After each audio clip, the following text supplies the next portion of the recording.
Cops should be the ones who protect the public from dangerous people. But what happens when cops find out there's a pedophile among them? She was scared to death. Found in the deleted section? I can't give you that. I use toys. Here are 4 times when cops realized their colleague was a pedophile, starting with the case of Detective Robert Strand. On May 25, 2022, officers were deployed to the arrest of Robert Strand after a tip from the National Center for Missing and Exploited Children that he had almost 100 child sexual abuse materials. Sir, can I have you do me a favor? Set your paperwork on the tailgate right there. Go ahead and place your hands behind your back for me. Go ahead and relax your legs. Okay.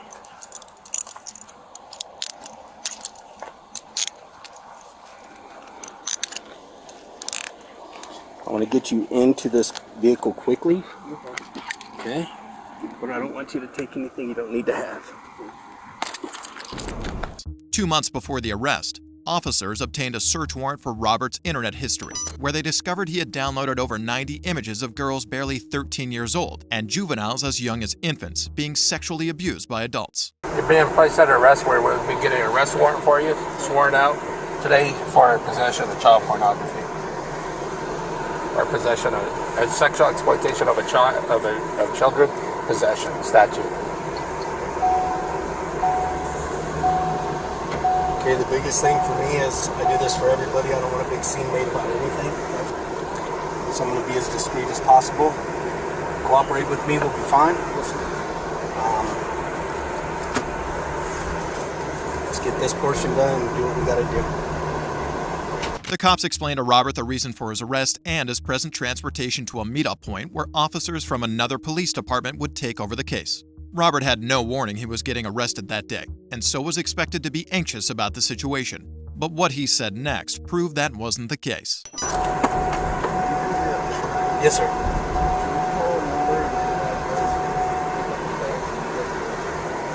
Pick up your dogs? Yeah. Yes. Yeah, let me get my, I'm gonna bring me a notepad out. I'll get the information. Absolutely, we'll do that. Are those cuffs good for you? Yes, sir. Okay. All right, sir, go ahead and give me the name. It's going to be Sherry Sherry. Strand. S-T-R-A-N-D. Okay. Is there anything that she needs to know other than just take the dogs? Just take the dogs. Okay, as soon as they're completed the residence with the search warrant, I'll let her know and we'll get that handled for you. Robert knew that if convicted and found guilty of his alleged felony crime, he was likely to spend anywhere from 5 to 20 years in prison. But he somehow remained unfazed by this possibility and worried more about the welfare of his dogs. During his arrest, other officers were also dispatched with a warrant for the search of his home. They wanted to get all the information about the case, and so did Robert. So, I know you probably can't tell me what we went in our life. Was it, yeah, just telling you if it was in the deleted section? Sir, I don't see. I'm not that guy. Oh. So I know there was nothing.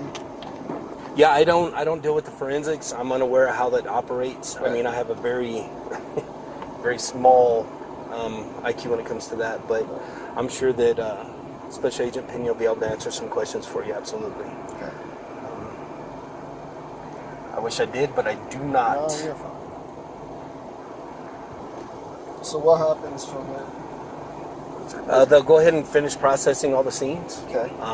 We're going to turn you over to Rio Rancho Police Department for transport and detention. Okay. And is it going to be this jail here or Santa Fe? Do you know? Sir, I don't. Okay, I'm unaware of how. Yeah, I'm unaware of how Rio Rancho deals with these types of detentions. I don't know. Okay. But I'm sure we'll advise them of who you are. Okay. And so that'll be taken into consideration, of course.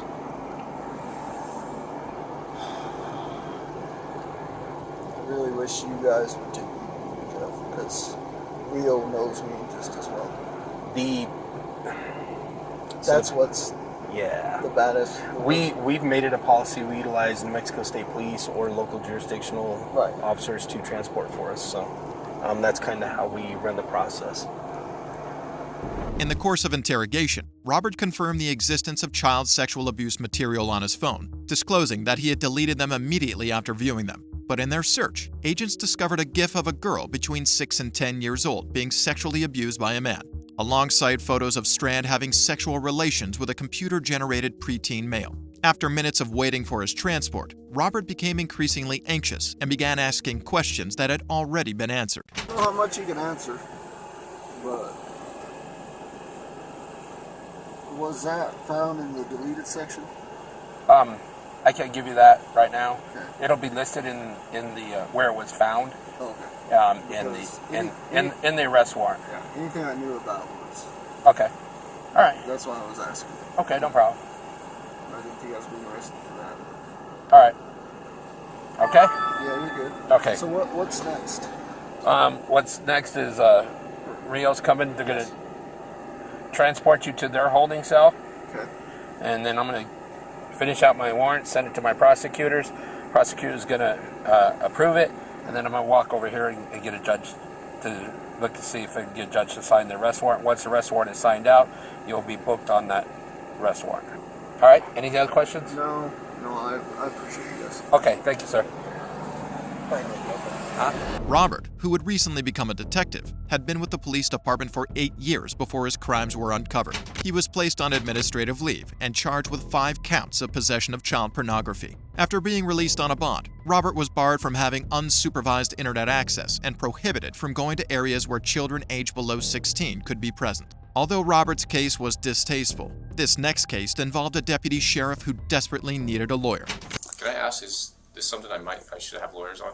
In April 2020, police received an anonymous tip that an officer, Jalen Devon, had engaged sexually with a minor. Jalen, unaware of the report, arrived at the county sheriff's jail where he worked and was invited to the interrogation room, where he would discover the unfortunate reality that awaited him. We're actually doing an investigation on some allegations that we have to obviously look into. You're a law enforcement officer, so you know that we look into everything equally. After reading him his rights, the detective began questioning Jalen on his personal life to build rapport and make him feel at ease and unthreatened. And I hear your schedule recently changed. How do you feel about the schedule change? Yeah. 7, 12 and a half in a row. Kills you. 7 off is nice, but it flies by, so. Jalen somehow divulged personal information to the detectives, probably with the thought that they were unimportant to the case with the minor. But he would soon realize that they would become a huge asset later on in the interrogation. I know when it comes to Facebook, you connect it to an email address. And then your Instagram account, what, same email? I think so, yeah. Okay. And I know sometimes with Snapchat, they'll have you either sign up with a phone number or an email. I believe it's my phone number. With seemingly innocent motives, the detectives now had Jalen's email address and phone number. But while he answered all questions, his arms were crossed and he was swaying in his chair, clear signs that he was nervous. And that made sense, because Jalen was a police officer, so he knew if he was in the interrogation room and wasn't the one asking the questions, he was in for something big. I will ask what this is about? Yeah, so we're looking into some allegations that were made. We're kind of, it started with a Crime Stopper report, so we're just kind of going from there. We did receive a picture that, when we looked into it, it looks similar to you. So I don't know if you can take a look at the picture and just tell me if you've seen this picture before. So this picture right here. Yeah, that's definitely me with the gross one. Okay, so this picture right here, how old were you when it was taken? I don't know, 20? 20? Have you ever used this picture on any social media site? I think it was Snapchat back in the day, yeah. Okay. Alright. Have you ever shared this picture with anybody on Snapchat? Yeah, probably with my wife, to be honest. I mean, obviously I talked to other girls back in the day too, but I can't remember. Okay.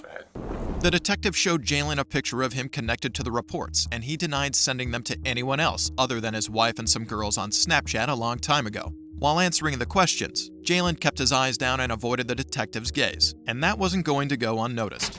This photo came up in connection with some allegations about you communicating with a younger female on Snapchat.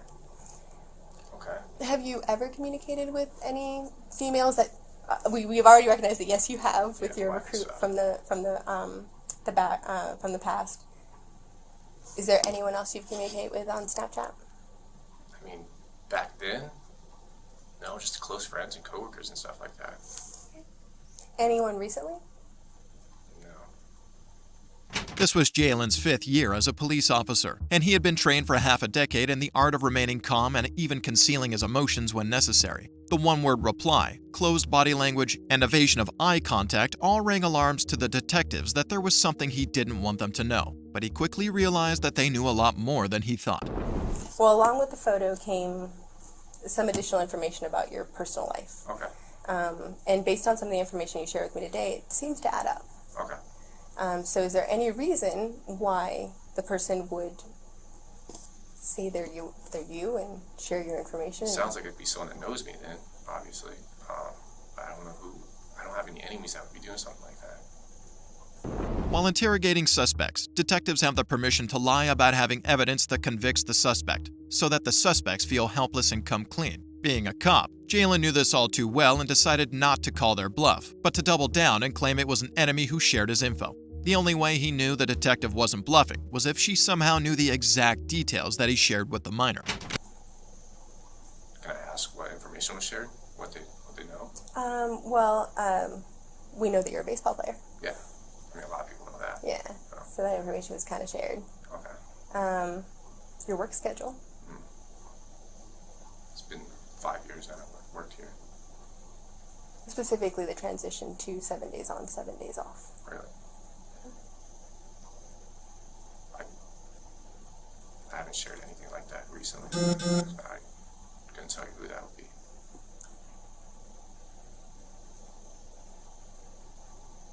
Stiff-bodied, breathing into his chest and arms wrapped around himself for comfort, Jalen realized he mistook the detective's friendly personality for ignorance, and it was clear now that things were only going to get worse. I know as an athlete, sometimes when I would do my usernames and stuff, I would kind of use a combination of my things that I know about myself, right? So that way I wouldn't forget it. So this particular picture came from an account with this username, right? J178211. Okay? And I recognize that your jersey name in college was 17. Yes, it was. And then high school was 82.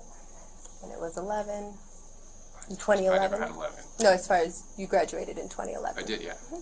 And it goes by J, and it is a Snapchat account that has some links to you. Okay. Okay? Jay, I'll be very honest, I want to know the truth. Yeah, no, I never even heard of that account. Okay. The Snapchat account that shared Jalen's picture and personal details with the minor was J178211, a combination of his name, 17 being his baseball jersey number in college, 82 his jersey number in high school, and 11 standing for his graduation year of 2011. On top of that, it was linked to Jalen's email address and phone number. After several questions, Jalen asked for a lawyer, although regrettably a little too late. This case involved 4 victims between the ages of 12 and 14, with prosecutors contending that there were more than 41 victims who couldn't be tracked down to verify their ages. Jalen pleaded guilty to 18 felony and 2 misdemeanor charges and was sentenced to 12 years in state prison. While Jalen eventually pleaded guilty to his crimes, the next cop's denial was an entirely different level. Listen, I'm out here. I know what you're right here to do. I'm not here to do nothing. Listen. I'm here to get a Turkey Hill ice. On August 15, 2020, 2 men had agreed to meet up at a store after talks on a dating platform. But upon making contact, they weren't so happy to meet each other. Hey, what's going on? What you here for? How you doing? What's your name? Paul. Paul? Yeah. What you right here for? What's that? What you right here for, Paul? Me? Yeah. I'm here to meet some of my friends. You here to meet? Here to meet your friends? The man in the car identified himself as Paul, and he acted quite strangely for someone approached by a person he had planned on meeting. But that was because the person with the camera wasn't the person he thought he'd meet there, and he was in for something big. I'm here to get I'm here to get a Turkey Hill iced tea. Some cash. Why? Oh, don't. Keep your hands where I can see them. Who are you? 20 seconds into the strange interaction, Paul's story had changed from meeting friends to getting iced tea. The man with the camera wasn't in a police uniform, but Paul put his hands up anyway, obvious signs that he was nervous and had been caught doing something he wasn't supposed to do. Listen, I'm out here. I know what you're right here to do. I'm not here to do nothing. Listen. I'm here to get a Turkey Hill iced tea. You hit up one of my decoys already. No. Listen, Yeah. buddy, you got the wrong guy. Buddy. The man with the camera, Musa Harris, had logged into an online dating platform and appeared as a 15-year-old boy only to be messaged by Paul that night to meet up at the store for some type of sexual pleasure. So Paul arrived at the store hoping to find a teenage boy, but instead, he was stared in the face by a predator catcher. Buddy, Paul? No. My name's not Paul. You just said Paul. No. You just said your name Paul. My name's not Paul. You got the wrong guy, buddy. The man had faked his online persona so well that it was the first answer his brain could think of in a hostile situation. But when he realized the extent of the situation, he tried so hard to disassociate himself from the persona that his brain entered a flight mode. What's good, man? What's up? What's up? There's another one right You're here. you're not playing no homie game with me. You're not playing no game. Got one again right here. You're not playing no game with me.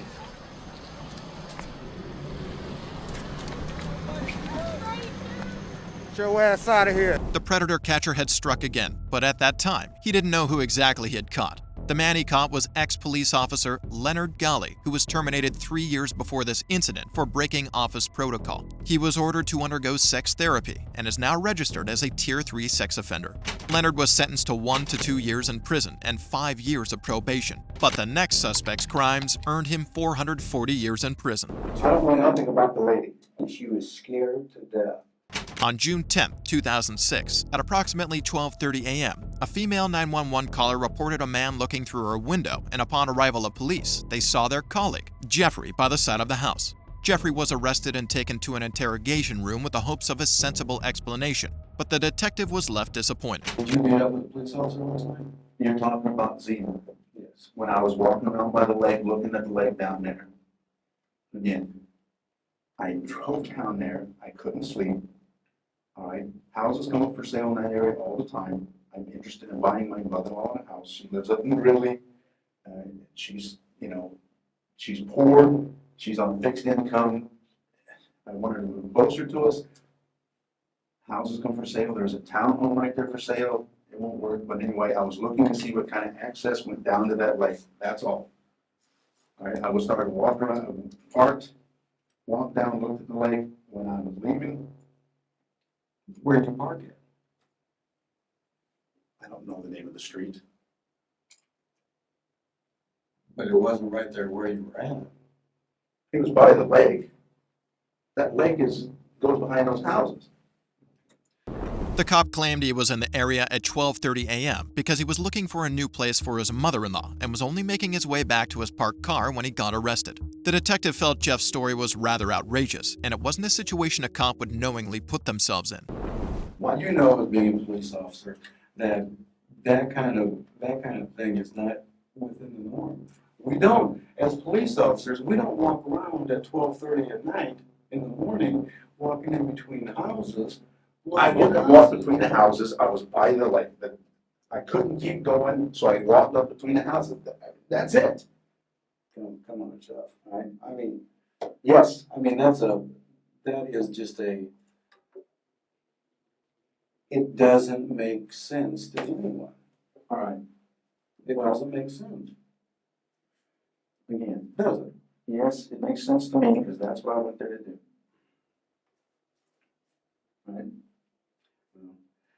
If I'm going to look at a lake access, I'm not going to do it at 12:30 in the morning. All right. Poor choice of times, but that's why I did it. All right. I just walked down there. All right. But what are you, 17 years? Yeah. 17 years of being a police officer. I understand. And you don't think that is a severe error in judgment to be, all right, in between two houses at 12:30 in the morning. All I was doing was walking from the lake to the road. All right. You're implying that I'm doing something mischievous between these houses, and all I'm doing is walking from the lake up to the road. That's it. Jeff repeated his story multiple times to the detective, and aside from it being very hard to believe, Jeff's situation seemed particularly suspicious to the detective, and he believed that before Jeff was caught, he had planned to do something very sinister that night. It is just right down the line. Right down what line? I mean, he's called out there, all right? There's nobody else out there but you. This lady has someone prowling around her windows. She's a very attractive young lady. It wasn't me. I wasn't prowling around anyone's windows. I wasn't prowling around at all. Again, when the dog's barking, I said, well, I need to go up on the road, and that's when I walked between the houses. Well, what makes you decide to go look at a house at 12:30 in the morning? I wasn't looking into houses. I'm interested in a house in an area. I was looking at that lake. That is all. Jeff stuck with his story, and after over an hour of interrogation, he was allowed to leave the station, but the authorities weren't satisfied with his testimony, and an investigation was carried out which revealed something very shocking. After searching Jeff's police computer, authorities found that he had recently run the license of the woman whose house he was arrested that night. But that wasn't all. Authorities also found the names of two other women, Christy Mills and Sarah Combs Kliege, who were violently raped at their home by a man matching Jeff's description. And what does he say to you? He said that, I'm only here to burglarize you. I don't want to hurt you, but if you scream, if you make any noise, I'll shoot you. And the next thing I remember is he was on top of me in the bed. He actually taped all the way around my head so that I wouldn't be able to open my mouth at all.